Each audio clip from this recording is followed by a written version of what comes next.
Artsword. What's on? Welcome to Derbyshire Artsword, a podcast focusing on the Derbyshire art scene in association with Belper Arts Festival. This week's Artsword is sponsored by the Ritz Cinema Belper. To find out their latest screenings, visit www.ritz-belper.co.uk and stay tuned for Ritz Recommends with Ashley Franklin. If you'd like to sponsor a show or feature in one, please go to artsword.co.uk. It's currently half term for many of you, so let's look at this week's Super 6. A play about a shy and underconfident boy called Paul who, with the help of his friends and neighbours, finds the courage to climb into the moon takes place at Derby Theatre on the 22nd and 23rd. The Boy Who Climbed into the Moon is a wonderfully warm, imaginative and moving adventure with some pretty odd ideas floating around from Paul Street.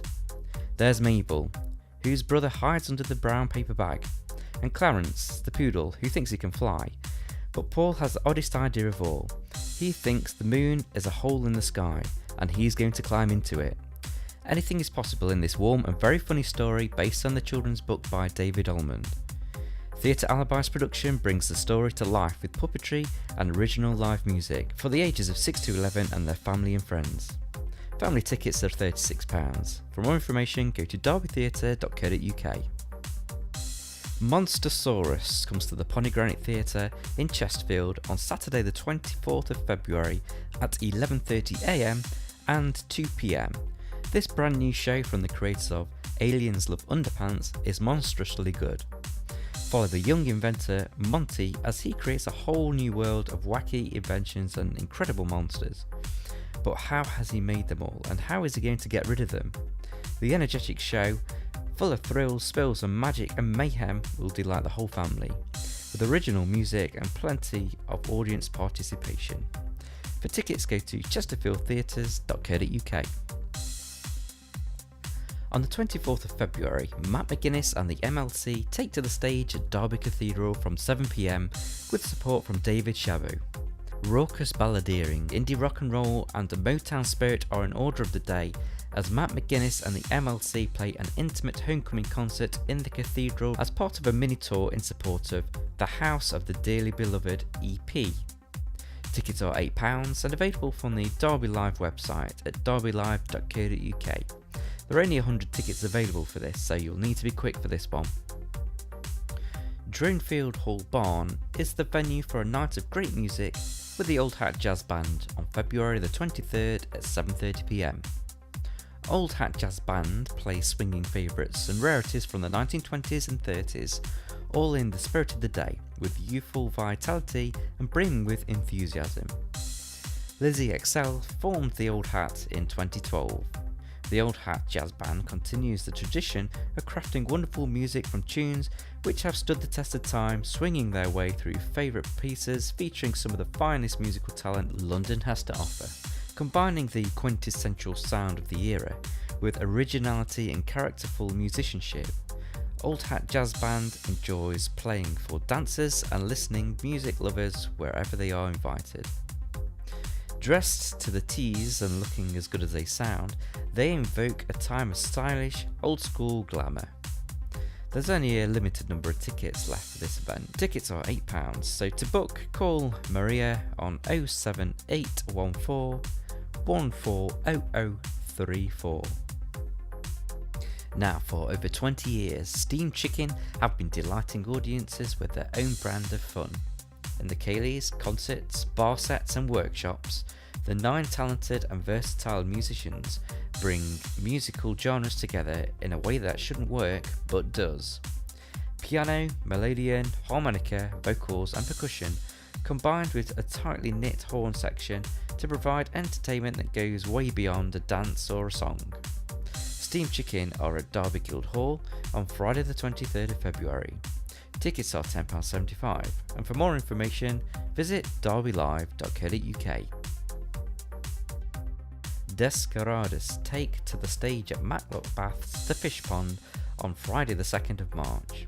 Expect a unique fusion of jazz, soul, and blues with a flair of Spanish fusion. There's a rather interesting story behind how the duo found each other and started to create music. Put shortly, one day Molly walked into a bar. They made eye contact and they found home.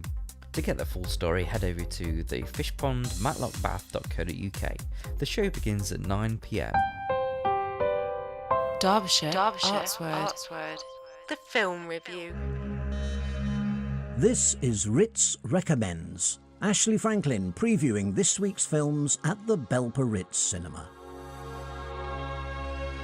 This week's main attraction is The Mercy, the extraordinary story of Donald Crowhurst, who in 1968 set sail from Devon in the Sunday Times Golden Globe race, with the hope of becoming the first person in history to circumnavigate the globe without stopping. So this is a true story. However, although I know what happened and indeed saw the absorbing 2006 documentary Deep Water, and you may be in the same boat, I am still so looking forward to this film because Crowhurst's voyage is an enduring mystery, and so I'm keen to see how this film explores and interprets that mystery. Also, when a cast fronted by Colin Firth and Rachel Weisz and supported by David Thewlis and Ken Stott agree to get involved, you feel it's got to be a film worth seeing, especially as the director, James Marsh, brought us The Theory of Everything. Let's explore this film overall through the words of Colin Firth and Rachel Weisz and the film's dialogue. Donald Crowhurst is an amateur sailor and an inventor and a dreamer. A single-handed race around the world. Have you ever done anything like that before? That degree of isolation for that length of time, I can't think of how one could parallel it now. I think there's a Donald Crowhurst in all of us. We all dream of some kind of glory. I think I can win this race. I, for one, found immense admiration and sympathy for him every step of the way. I can't go on, and I can't go home. So where else is there? Anybody who has taken on something ambitious, risky, has really dared to do something, will recognize what it feels like to go further than you are truly able to do. What do I do now? I'm not here alone! I thought I could play the game better. Well, the screenwriter of The Mercy, Pete Zernin, saw that documentary I mentioned earlier, Deep Water, and said that before he saw it, he'd never really understood the term truth is stranger than fiction. Likewise, I had never bought into that phrase unbelievable but true, because this truly is that kind of story. And furthermore, The Mercy looks to be more than about one man's quest in a big boat race. Commentators speak of a film about ambition, passion, adversity, endurance, courage, and family. And Colin Firth has earned high praise for his performance as Donald Crowhurst. That's The Mercy. Here is a film to encapsulate the phrase "small is beautiful." It's Downsizing, the latest film by Alexander Payne, who is popularly referred to as a director incapable of making a bad picture. And I'll go along with that when you consider his previous successes like Election, About Schmidt, Nebraska, and Sideways and The Descendants, for which his adapted screenplays won an Oscar. In all these films, there's varying elements of quiet satire, and they're always centered around characters aspiring to something in their dissatisfied lives. That's certainly the case in Downsizing, where Payne has astutely cast Hollywood's perfect everyman, Matt Damon, to portray an ordinary guy, an occupational therapist who is looking to make his life better and bigger. The ironic solution is to make his life smaller. A scientist perfects a technique called cellular miniaturization, which promptly shrinks the recipient to a height of 5 inches, with the promise of a better life because in a downsized world, you can live like a king for a fraction of what it would cost in the normal-sized world. So it's Honey, I Shrunk the Grown-Ups, but with a sardonic edge. Downsizing has been applauded for its wit, ingenuity, and invention. It's a touching tale too, because after its gentle comedy and seemingly right-on environmental credentials, Matt Damon's character sees that his brave new world is not all that it seems, though this is not a film that takes itself too seriously. That's Downsizing. This Sunday, the Ritz has a special screening of a British classic, A Matter of Life and Death. Made in 1946 and recently remastered, this Powell Pressburger film is still a unique and charming romantic fantasy, made at the request of the Ministry of Information. RAF pilot David Niven, whose plane is burning, falls in love with American air controller Kim Hunter as she tries to steer him to safety. He survives, but a heavenly messenger comes down to collect him. A celestial tribunal awaits. Let's hear from the Ritz's own Doctor of Film, Andy Minion, who will be introducing this special screening. A Matter of Life and Death, known as Stairway to Heaven to American audiences, is one of the greatest British films, pure and simple. Britain showed a scope, an imagination, and a technical excellence that could match the very best of Hollywood of the 1940s. The story of an airman on trial for his life in heaven, which you'll notice is a heaven strictly limited to Allied service personnel, started as a request from the Ministry of Information to make something to foster good relations with our American allies. But of course, handing it over to a pair of arty mavericks like Powell and Pressburger always meant that it would be so much more than that. It's an idealistic, massively romantic opera of a movie. Of the cast, David Niven is quite truthfully the most forgettable element. Kim Hunter, best known today as Zira from the Planet of the Apes movies, is actually the heart of the thing. And it's Powell and Pressburger regulars, Roger Livesey, Raymond Massey, who give it all a bit of gravitas. Watch out while you're there for a very young Richard Attenborough, given a single line because he was free that day and had his own suit. If you've never seen it, I urge you to go and see it. For anyone who's into film, it's as important to movie history as Gone with the Wind or The Godfather, and it's as revolutionary as Citizen Kane. I can pretty safely promise you that you'll love it. Andy Minion urging us to see A Matter of Life and Death this Sunday at the Ritz at 2:30. This week's satellite screening is a revival of the highly acclaimed Royal Ballet production of Shakespeare's tale of jealousy, forgiveness and conquering love, The Winter's Tale. Here, the Royal's artistic associate Christopher Wheeldon speaks about his adaptation. It's a story of jealousy, great tragedy, comedy and redemption. It's those moments of sort of high drama that work very well for dance. The biggest challenge for any choreographer tackling Shakespeare is to somehow find a way to infuse that poetry into the movement and not just use the plot line.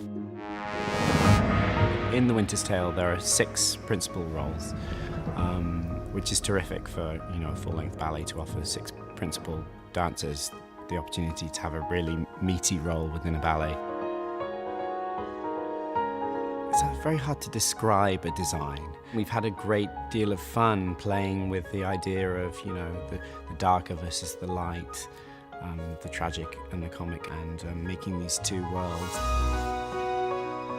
It's really a bunch of different ideas sort of fused to hopefully create a very distinct look of its own. Well, this ballet has been described as a spectacular modern classic with exquisite dancing. Now, prepare to gasp when the curtain goes up for Act 2, and watch out for the subtle but hugely effective interpretation of Shakespeare's famous stage direction, Exit Pursued by a Bear.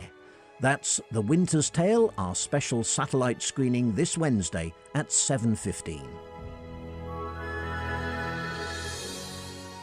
Also at the Ritz this week, Coco, which won the Best Animation BAFTA last Sunday, and Ferdinand, which joins Coco as a nominee for Best Animation at the Oscars.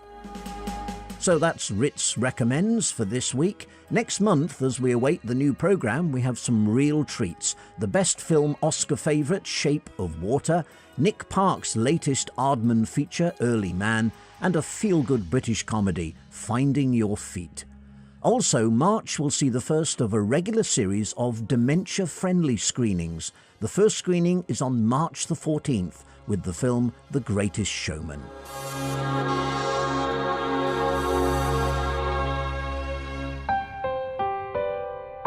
Derbyshire Artsword. Featured artist. My name's Paul Davis. I'm a 51-year-old artist from Barnsley, now living in Derbyshire, in Belper. I studied fine art at Nottingham Trent, which I studied as a mature student. Currently, I'm a printer, painter, mural artist, bit of everything really. I've mainly focused on lino print, relief print, mainly black and white imagery inspired by German woodcuts from the 1930s, 40s. As a painter, I mainly use acrylics on canvas. I like acrylics because they dry fast. You can work quickly. I like to work quickly. If I spend more than a month on a painting, I find myself getting bored with it. So things have to happen quickly for me. I also enjoy the spontaneity of the quickness of acrylics, because it's what I like to call free falling through a painting. So I'd have an idea for a composition, and I'd start putting that down, and then I just let the mood at the time take me. So I don't know what this piece is going to look like in the end. I just start it and then just move through it. I mean, I'm more comfortable as an illustrator, as an artist. So I find myself, even when I'm free falling through my paint works, is that I'll usually, right at the end, I'll revert back to using the drawn line, either with pencil, charcoal, pens, and that's usually the last marks I make in any painting. So I suppose my paintings would be classed as mixed media because of that, because of the combination of acrylics and the drawn line. And also spray paints I use as sort of background layers and that sort of thing. Mainly, probably my subject matters are figurative. I'm more comfortable as a figurative artist. The odd building, townscape, but with my printmaking, my lino printing, any subject matter I can produce, because it's the actual process of the printmaking that I find therapeutic, and it's such a lovely structural process from the initial design and the drawing right through to the final printing. It's the actual process of the printmaking which excites me. So the subject matter can be anything really. I mentioned I'm also a mural artist, and that's where my love for acrylic paint comes from really, because with murals, particularly, I've done a lot of outdoor murals, painting straight onto brick walls, done a lot of projects with schools. And with the school projects, what you tend to do is you get the children to do a lot of the drawing for you and come up with the ideas. Then as an artist, then I put it together and compose an image from their drawings, and then translate their artwork onto the wall. And then the children help me paint the finished mural, so they feel a lot of ownership over it, and they can see that it's their artwork on there. It's great for the kids, it's good for the school, and it's such a lovely, free and quite simple way of working that, you know, it's a real pleasure to execute these murals. So that's where the acrylics come from, because when you're working outside straight onto a brick wall, acrylics are really, if you're working with brush as I do, I'm not a graffiti artist, so it really has to be something that's going to be hard wearing and stand the test of time. I'm also a huge sci-fi comic book fan. I've got a lot of respect for the comic book artists out there, some of your old masters as they are, and some of the new kids on the block. The last painting I did was a Superman image on canvas. I've got plans for a series of these images with various comic book heroes and villains, characters from sci-fi, but done in a comic book sort of pop art way. I love the look and the excitement of pop art, and it lends itself beautifully to reimagining comic book panels, and also that sort of quirkiness, that humour you can add to it. That's where I think my work's going at the moment. Basically, the piece is called Dare to Be Different, and it's Superman, but he's wearing, instead of wearing his usual colours, he's wearing pink and purple, and it's sort of like a little subtle, quirky twist on the Superman image. I've got a series of those planned. Images including Batman and Superman, another one that will be Mr. Spock from Star Trek, a Darth Vader piece. So I want to get these out of the way first. The canvases are all sat there waiting to be used. I've got a shop that I sell. I sell mid-century furniture and mid-century home and sort of ornaments, lamps, that sort of thing. So I produce work which will fit in there and sell through there. So it's looking at something that's a little bit more commercial. I did a drawing a while back of the Belper Mill in charcoal and pastel, and that's doing really well. That's, we're selling prints of that now. So I'm looking more at townscapes, buildings. But the recognisable pieces from around Derbyshire. I want to do some revisit something I was doing at university, which is looking at self-portraiture and laying myself bare, if you like, for want of a better word, but being quite raw and truthful to myself, and especially as I'm not getting any younger, so it's looking at age and how I see age on me and how I'm dealing with my ageing process. So I've got a few pieces in mind for that, which would be really to produce a body of work that it's one of those things as an artist that you might produce something that's never seen. It's just therapeutic for myself, really, but with maybe a view to approaching some galleries to see if I can put it on as a small exhibition. So that's sort of where I am at the moment. If anybody wants to look at my work, I've got an Instagram, which is Art Illustration Paul Davis, all one word. That will also link them to my Facebook page, which is Paul Davis Art Illustration, and all my work's on there really that past and current. I do offer commissions in various guises, really. I mean, I say I'm a mural artist, I'm an illustrator, I've illustrated a piece of writing before, so this book illustration, private commissions, fine art private commissions. It's something that people can get hold of me anytime with requests for things like that. Domestic murals, so murals in homes. The last domestic mural I did was in a house in Belper, and it was a tropical rainforest in a bedroom. So people can get hold of me via my Facebook. I've also got my shop in King Street in Belper. It's called Time and Again. My artwork's in there, some of my pieces that I've done in the past, and some more current pieces. So you can always pop in there, get hold of me, see me face to face in there. They're the main means of contacting me. Derbyshire Artsword. Spoken word. Remote control, got one and a groin injury. I don't normally read Daily Mail, but it rolled the ad left on rack.